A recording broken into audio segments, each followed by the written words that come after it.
Hello everyone, welcome to my another blog. প্রত্যেক সানডের মতন আগামীকাল সানডেতেও আমরা একটু বেরিয়েছিলাম সন্ধ্যের দিকে।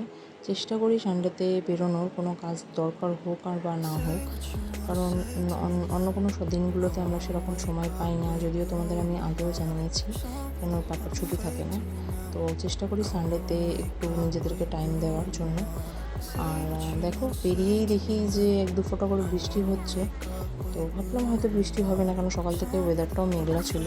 তো আগামীকাল আমরা চলে গেছিলাম মোড়ে।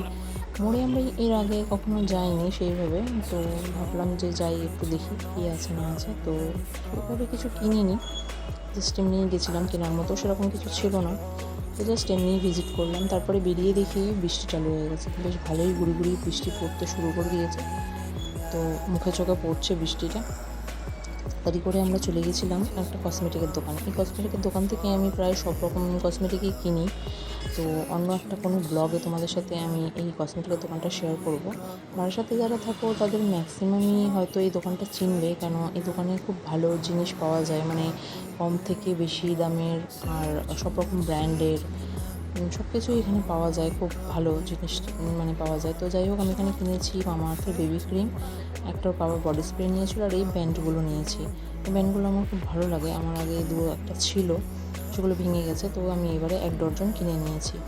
তো তারপরে ভাবলাম যে মেয়ের যেহেতু নেক্সট ডে এক্সাম, তো সেই জন্য ভাবলাম একটু রিভিশন দিয়ে নিই, কেন সারাদিন আর রিভিশন দেওয়ার টাইম পাইনি আমি। তো ভাবলাম যে রাত্রে একটু রিভিশন দিয়ে নিই ওকে। তো দেখো কেমন নিচে নিচে রাইমসগুলো বলছে। তো ওকে পড়িয়ে তারপরে আমরা ডিনার করে নিয়েছিলাম। তো ব্লগটা আজকে এখানেই শেষ করছি।